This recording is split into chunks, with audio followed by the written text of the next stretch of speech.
Assalamualaikum warahmatullahi wabarakatuh. Kayaknya masih pada kedinginan ya Mas ya. Assalamualaikum warahmatullahi wabarakatuh.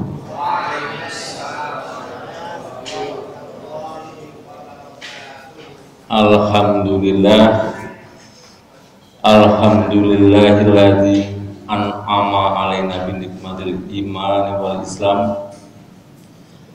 Asyhadu an la ilaha illallah wahdahu la syarikalah wa asyhadu anna Muhammadan abduhu wa rasuluh la nabiyya wa rasuli ibadah. Allahumma sholli wa sallim ala nabiyyina Muhammad wa ala alihi wa sahbihi ajma'in. Qala Allah ta'ala fil Qur'anil Karim, a'udzu billahi minasy syaithanir rajim. Bismillahirrahmanirrahim. Wa wassa biha Ibrahim banihi wa Yaqub ya baniya inna Allaha astafa lakum ad-dina fala tamutunna illa wa antum muslimun. Shadaqallahul azim. Para hadirin dan hadirat jamaah pengajian malam Sabtu Kamatsul. Kajian malam. Tadi sekiranya bahasa Jepang ya, saya bilang, keren juga ini. Mungkin kajian hari ini berbeda, masih jarang. Tapi ini saya pernah mengisi di Pangkal Pinang 2 kali, dari jam 9 malam sampai setengah 3 pagi, di hadapan para ulama, penghafal Al-Quran, FPI, Formas, dan hampir semua.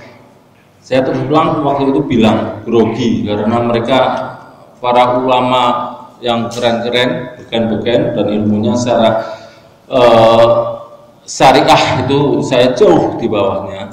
Tapi begitu saya kasih kajian ini, kalau diterusin mungkin sampai subuh. Tapi panitia tahu saya jam setengah 3 udah kelihatan lemes dan di-cut. Terus 5 hari kemudian season yang kedua, The Truth of Islam Scientifically. Tadi sudah disampaikan oleh Mas Niko, saya kalau manggil tetap Mas di depan. Saya sering gojek sama beliau, dia gampang sekali diingat, dikenali, karena beliau punya banyak kelebihan. Kalau udah pada tahu, udah saya tuliskan ya. Jadi gampang dikenali. Kebenaran Islam dari sudut pandang ilmiah, dari sudut pandang ilmu pengetahuan, dari sudut pandang sejarah. Kenapa saya kadang-kadang melihat di televisi ustadz narasumber tingkat nasional tidak sekali 2 kali mengatakan Islam adalah agama yang paling baru dibawa oleh beliau Nabi Muhammad SAW. Di sini makdek gitu. Ada lagi yang bilang Islam adalah satunya agama yang paling benar. Itu lebih. Karena saya kadang-kadang kalau isi rumah di kampus di UI kemarin sempat juga 2 kali. Saya iseng biasanya saya ambil random 4 orang mahasiswa, saya tanya. Kayaknya di sini dulu pernah sih waktu awal-awal 2012 waktu Mas Abdus Somad ya, yang masih. Kenapa jenengan memilih Islam? The Masjid Akbar. Jadi kebanyakan jawaban adalah karena orang tua saya Islam. Tidak salah ya. Kalau itu jawabannya diberikan oleh orang yang baru SMA. Tapi kalau sudah kuliah, kalau jawabannya seperti itu ya lucu lah. Ada lagi yang saking bersemangatnya, karena Islam adalah satu-satunya agama yang paling benar. Wah, itu malah salah, Mas. Kalau kita bilang Islam adalah agama yang paling benar, maka agama yang lainnya benar, lebih benar. Tidak ada istilah degrees of comparison, tingkat perbandingan. Mungkin mas-mas yang SMA atau yang kuliah ingat tingkat perbandingan dalam grammar bahasa Inggris. Positif, komparatif, superlatif. Benar, lebih benar, paling benar. Cantik, lebih cantik, paling cantik. Dalam agama Islam, di dalam Al-Quran Anda cari satu pun ayat tidak pernah ada yang mengatakan Islam adalah satunya agama yang paling benar. Tidak ada. Islam adalah satunya agama yang benar dan diridhoi oleh Allah, diterima oleh Allah. Ali Imran 19, inna dinang dalil Islam. Dan ini pernyataan Ali Imran 19 itu membuat kuping-kuping jil itu panas. Nanti kita bahas, karena kita tahu Islam luar biasa diserang habis-habisan, difitnah, tapi entah demikian Islam malah berkembang luar biasa. Ketika perang salib Louis IX itu ditangkap oleh pasukan Islam, ditanya, diinterogasi, dia mengakui bahwa Islam tidak pernah bisa dihancurkan dengan perang. Islam hanya bisa dihancurkan dengan pengebosan iman, penyusupan. Mungkin mas-mas, mbak-mbak pernah dengar dulu Senok Horgonya, Belanda tidak bisa masuk ke Aceh, tapi seorang Belanda dikirim ke Mekah. Secara teori dia pinter, hafal berapa surat, berapa juz, sehingga bisa masuk. Nah, Senok Horgonya ternyata sekarang masih ada. Senok Horgonya modern. Secara keilmuan mereka hebat, tetapi sudah mulai ngotak-atik, wah Al-Quran sudah perlu direvisi. Gila. Padahal mereka pintar-pintar, orang profesor, doktor, bahkan ada seorang putri ya, beliau adalah dosen pasca sarjana UIN Jakarta yang mengatakan bahwa Al-Quran sudah tidak bisa mengikuti zaman. Ya, bahkan dia mau menghalalkan lesbian, gay. Insya Allah nanti, karena apa? Generasi sekarang itu generasi yang kritis. Kalau bisa segala sesuatunya bisa diterima secara logik. Nah, inilah jawabannya. Karena sebenarnya Al-Quran itu luar biasa. Islam digempur habis-habisan. Saya salut dengan beliau Bupati Bogor, kalau saya Bima Arya ya. Itu yang melarang Syiah, sampai staf presiden datang semua, tetap dia tidak mau mencabut. Dari HAM menyurati dengan keras tidak mau mencabut, lebih baik saya dipecat daripada mengetahui kesetatan tetapi mengizinkan. Sulit cari pemimpin seperti itu. Pemimpin itu kalau tidak berani mengobarkan kepribadiannya, kepentingan pribadi, itu bukan pemimpin tapi bos. Nah, itu yang masih sangat sulit. Islam ini di negara barat, Islam itu di fitnah habis-habisan dari mulai SD.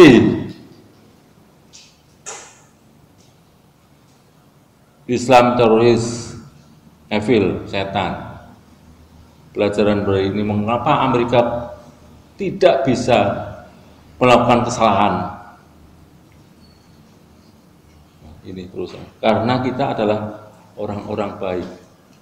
Kira orang-orang yang seperti Raja Wali dan seterusnya. Itu sudah dicekoki kepada anak-anak yang masih kecil. Tapi kenyataannya di Amerika sendiri setelah WTC dihancurkan dengan mengkambing hitamkan, itu perkembangan Islam di Amerika luar biasa pesat, karena mereka benar-benar penasaran apa benar ajaran Islam itu seperti itu. Mereka malah mencari Al-Quran yang terjemahan bahasa Inggris. Nah, setelah itu malah banyak yang masuk Islam.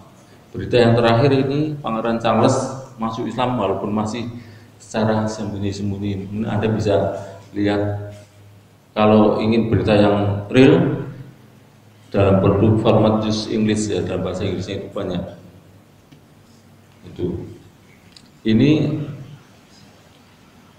perkembangan tercepat agama di Amerika adalah Islam. Tahun 2000 dan sampai 2010 itu Badan Statistik Nasional Amerika Keagamaan itu melakukan penelitian, perkembangannya itu 66,7% selama 10 tahun. Ini nanti mas-mas, mbak-mbak yang mau kopi, soft kopinya silakan, karena saya walaupun buat ini lama, tapi ini memang fungsinya untuk disampaikan. Tapi saya juga minta tolong jenengan semuanya nanti menyampaikan kepada yang lainnya. Insya Allah jenengan kalau ada yang bawa flash disk nanti di copy aja. Nah, sampai Obama itu bilang, we are no longer a Christian nation. Jadi kita katakan bukan lagi negara yang supremasi Kristen, karena perkembangan Islam di sana sudah begitu. Apa? Setelah WTC dihancurkan, difitnah pada Islam, dan waktu itu memang Islam benar-benar di mana-mana di negara Barat dianiaya sangat luar biasa. Tapi setelah terbuka kasusnya, mereka dimajan dan minta maaf. Ini adalah ayat-ayat dan bukti autentik yang menjadikan kebenaran Islam dari sudut pandang ilmiah. Al-Baqarah 132, An-Nahl 123, Ali Imran paling banyak, Fusilat ini baru belum semuanya. Kalau semuanya mungkin sampai pagi besok sudah selesai nih. Dan 3 kitab suci yang lainnya, Taurat, Zabur, dan Injil. Karena ternyata dalam Taurat, Zabur, dan Injil la ilaha illallah ternyata banyak sekali dalam Alkitab yang sekarang dipakai.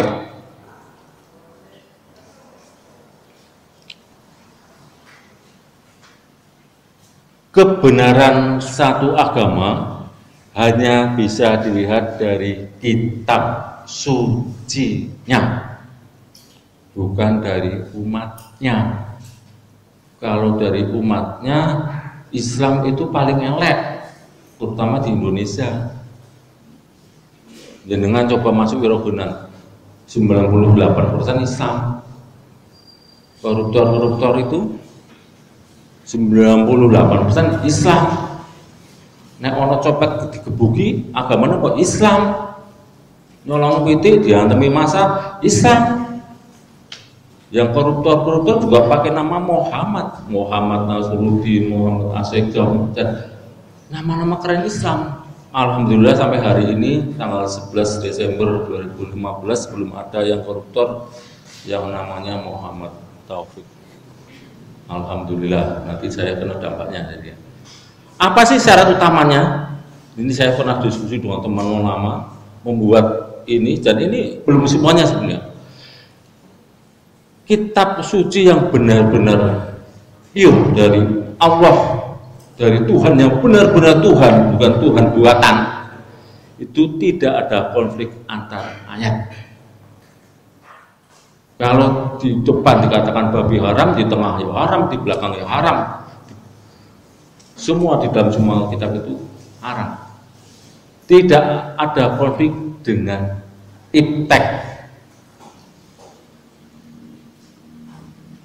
Tidak ada ayat porno, tidak ada mitos, tidak ada ayat diskriminasi, tidak kenal kedaluarsa, tidak bisa dipalsu, dan jaminan yang tegas. Di dalam Al-Quran itu banyak jaminan.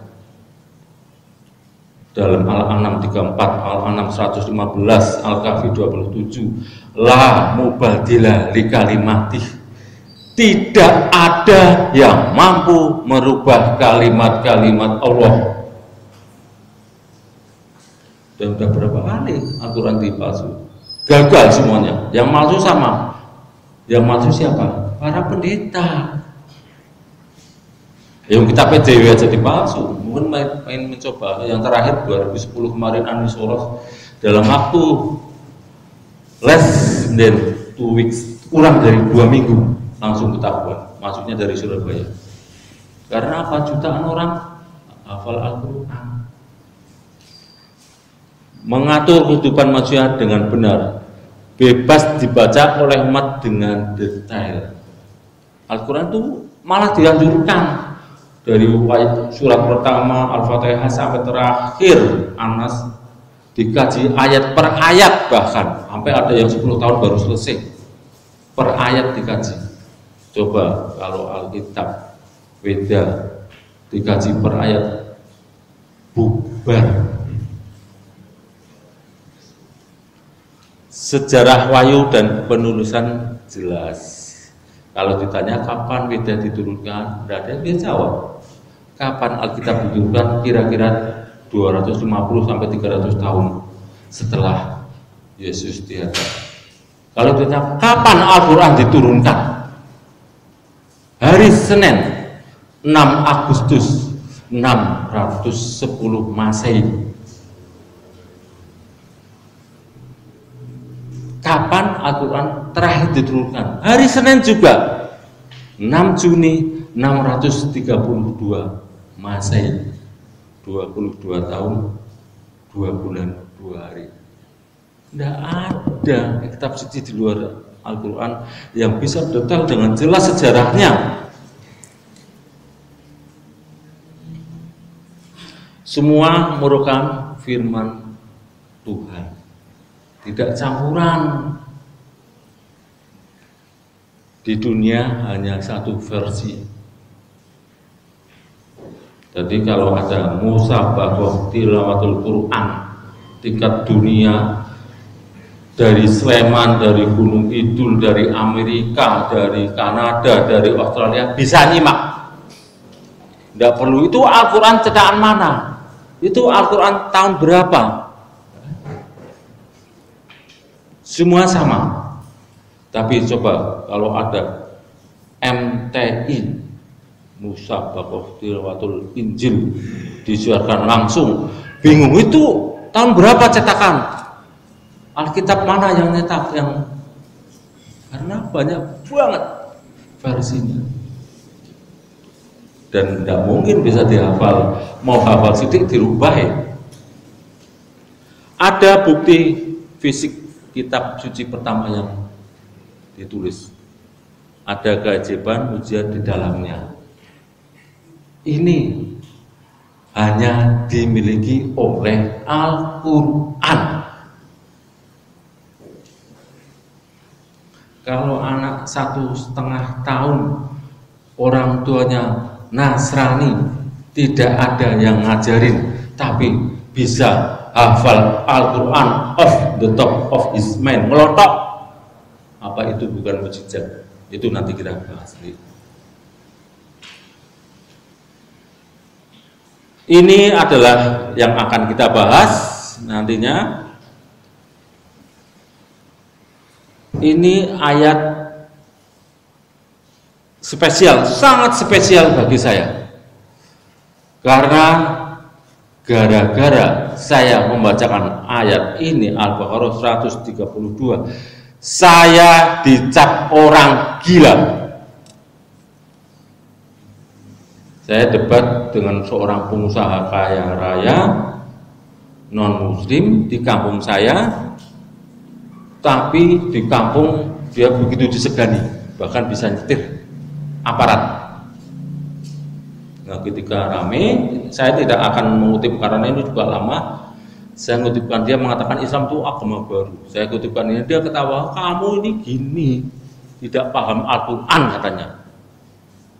Terus saya tantang, ya sekarang gini aja, kamu ngajak teman-teman kamu yang pintar Alkitab, sejak pendeta, yuk diskusi, yuk debat, tapi direkam, terbuka.